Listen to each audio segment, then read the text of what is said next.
Bir hafta o'tdi, chegarada turibdi, bir hafta o'tdi, tamojensklarda turibdi, deklarantim kasal bo'lib qoldi.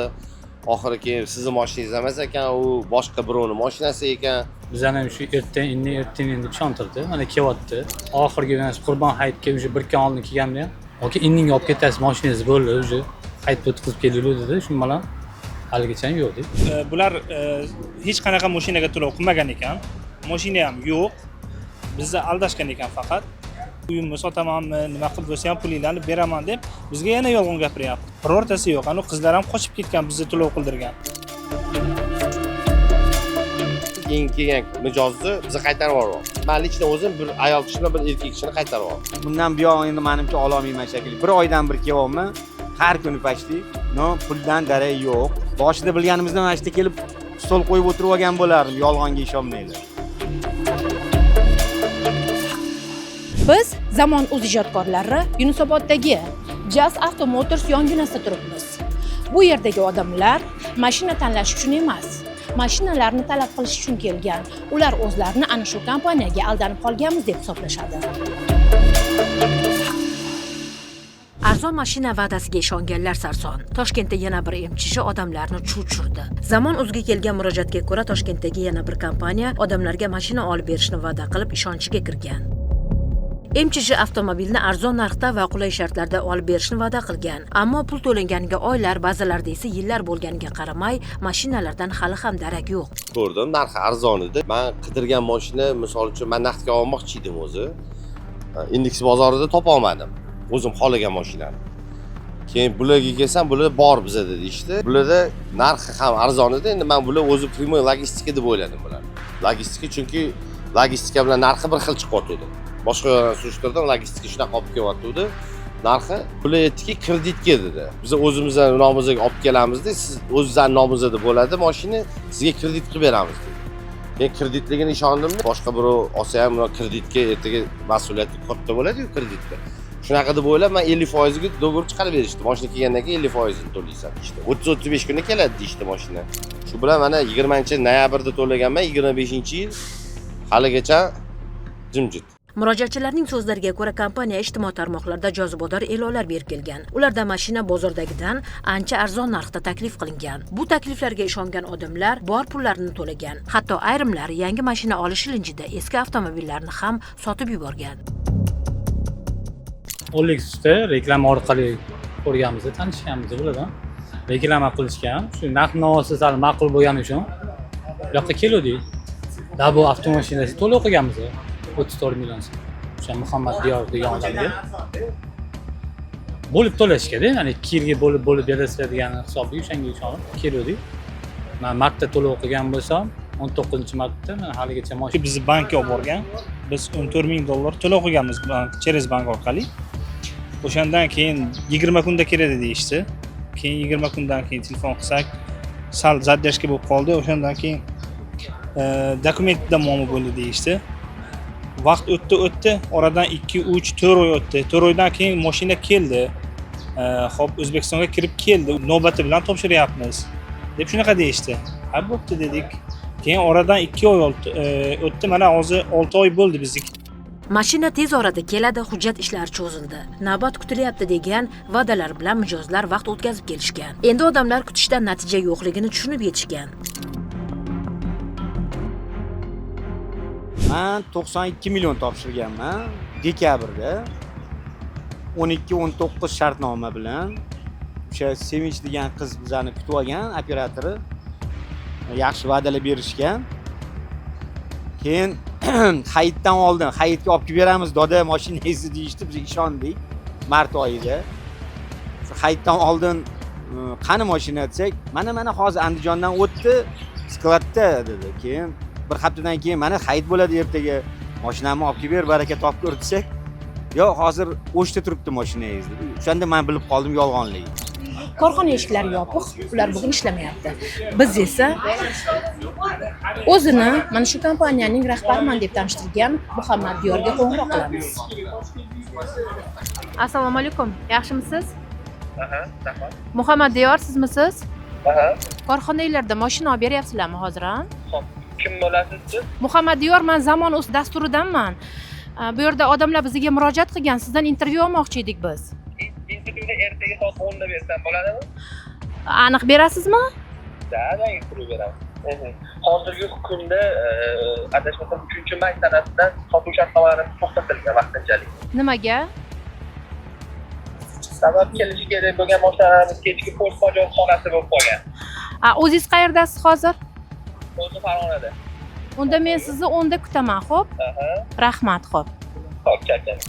Мы оплатили 30%, это 69 миллионов. В апреле, 7 числа апреля мы оплатили. И месяц ждали, как он обещал. И тут они отвечали сначала, а потом смотрю, они это менеджеры. Они взяли и всю переписку удалили. И пропали. Я приехал сюда спросить, почему он переписку удалил. И смотрю, здесь много людей стоит. А их никого нету. Стоит только один Мухаммадиор. Говорит, машина здесь, машина в Казахстане, она уже приехала. И вот так на следующей неделе и никого нету. А людей все, я смотрю, больше и больше прибавляется. И я уже понял, что тогда мы все попали. Hargizga borib mashinani o'zim yuklab yuboraman dedi. Yukladingmi desam, "Ha, yuklab keldim sizni mashinangizni" dedi. Bir hafta o'tdi, chegarada turibdi, bir hafta o'tdi, tamojisklarda turibdi, deklarantim kasal bo'lib qoldi. Oxiri keyin sizni mashinangiz emas ekan, u boshqa birovning mashinasi ekan, sizniki Qirg'izistonda turibdi. Siz yuklab yuboruvdingiz-ku, Hargiz Qozog'istonniki Qashqar o'shiki. O'sha yerda yuklab yubordim deb aytuvdingiz desam, "Yo'q, adashgan ekan, boshqa birovning mashinasi ekan." Shu bilan cho'zilib shu kungacha keldi. Pul yo'q, boshqa yo'q. Bizani shu ertayin endi tushuntirdi. Mana kelyapti. Oxirgi mana Qurbon hayitga уже bir kun oldin kelganda ham. "Oka, indinga olib ketasiz, mashinangiz bo'ldi, уже hayit o'tkazib keldik" dedi. Shu bilan haligacha ham yo'q dedi. Hozir endi so'rasak, bular hech qanaqa mashinaga to'lov qilmagan ekan. Mashina ham yo'q. Bizni aldashgan ekan faqat. Endi aytish bo'yicha, o'zi Muhammad Diyor degan bolani aytish bo'yicha, bu uni boshlig'i pulni yeb qamalib ketgan 8 yilga. Bu o'rtada nima bo'lib qolib ketgan. Endi uyimni sotamanmi, nima qilib bo'lsa ham pulinglarni beraman deb bizga yana yolg'on gapiryapti. Birortasi yo'q. Ani qizlar ham qochib ketgan, bizni to'lov qildirgan. Ular biladiki, biz ularni ham ushlaymiz-da. Eng achinarlisi, aldanganlar orasida mashinasi qolib ketganlar ham bor. Ular na yangi avtomobil olgan, na avvalgi ulov qolgan. Hozir ular taksichilik qila olmagani uchun mardikorlik bilan pul topishga majbur bo'lyapti. Bu kabi holatlar so'nggi yillarda tez-tez uchrayotgani ham aholini tashvishga solmoqda. Chunki arzon narx va yengil shartlar ko'pchilik uchun jozibali ko'rinsa-da, yakunda muammolar bilan tugayapti. Bu pulni o'zi yeyish oson bo'lmagan. Shuni ham o'zi yetmaganini qarz olib, mana shuni to'lab, qana bir namalik bo'laylik, ozgina tirikchilik qilib, ro'zg'orni tervatish kerak endi. Shu maqsadda to'lovdik. Можно сказать, писали везде. Прокуратуру, УВД, ГУВД, все везде написали. И вот сколько времени прошло безрезультатно. И вот я тоже понять не могу. Как бы человек, можно сказать, закон нарушил. И его до сих пор он здесь ходит, радуется. Men unga aytdimki, boshlig'ingning nomerini ber bo'lmasam, biz Muhammad Diyorga desam, telefon orqali gaplashganda u aytdiki, yo'q, boshlig'imning nomerini bera olmayman, ham. Agar boshlig'imning nomerini bersam, menga pul dema, men sen bilan keyin gaplashmayman deb shunaqa dedi. Mayli, shunaqa bo'lsa ham ber boshlig'ing nomerini, men gaplashaman sen boshlig'ing bilan desam, yo'q, bermayman deb. Qanaqa mashina topshirganman dedingiz? Lip Motor C16. Holat yuzasidan aniq huquqiy baho berish vakolatli organlar tekshiruv yakunlaridan keyin ma'lum bo'ladi. Shu sababli Toshkent shahar Ichki ishlar bosh boshqarmasi axborot xizmati boshlig'i Nilufar Madiyevadan rasmiy izoh oldik. Mazkur holat yuzasidan O'zbekiston Respublikasi Jinoyat kodeksining 168-moddasi, ya'ni firibgarlik alomatlari bilan jinoyat ishi qo'zg'atilgan. Hozirda Yunusobod tumani Ichki ishlar organlari faoliyatini muvofiqlashtirish boshqarmasi tergov bo'limi tomonidan tergov harakatlari olib borilmoqda. Tergov jarayonida barcha holatlar to'liq va xolisona o'rganilib, yakuni bo'yicha qonuniy qaror qabul qilinishi ta'minlanadi. Demak, qanchalar bo'lishi mumkin aldanganlar? Men bilishimcha 90 dan oshiq 100 ga yaqinlashib qolgan. bir informatsiya bo'ldi 130 ta deb. Biza naqd bilamiz 45 ta odam kamida где-то 10-15 ming dollardan to'laganlarni bilamiz. Bu yog'i endi rovoddan shunaqa informatsiya berishdi bizga. Bu odamni orqasidan 90 ta уже ariza tushdi degan gap bo'ldi. Biz ham o'sha niyatda o'tiribmiz, endi pulimizni qaytararmikin degan. Mani shartnomamda Jasur Abduqayumov bo'lgan. Direktor ham o'sha paytda bo'lgan, lekin Samandar degan bola qo'l qo'yib pechat urib bergan menga. O'zi vakolati bo'lmasa ham, bu yerda bu firmada hech qanaqa ishchi bo'lmasa ham Samandar degan.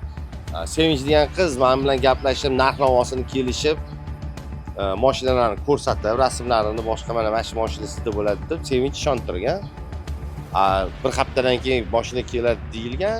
Bir haftadan keyin kelsam, o'sha Sevinch o'tiribdi, Samandar yo'q, o'rniga Muhammad Diyor. Keyin kelgan mijozni biz qaytarib yubordik. Men lichna o'zim bir ayol kishi bilan bir erkak kishini qaytarib oldim.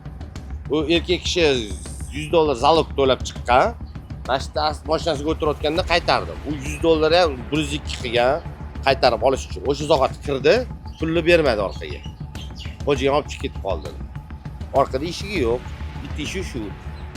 U degani pulni bermadi. Ertasi kuni keling beraman dedi, ertasi kuni keldi, bermadi. 102 qildi u odam, telefonlari ham bor menda.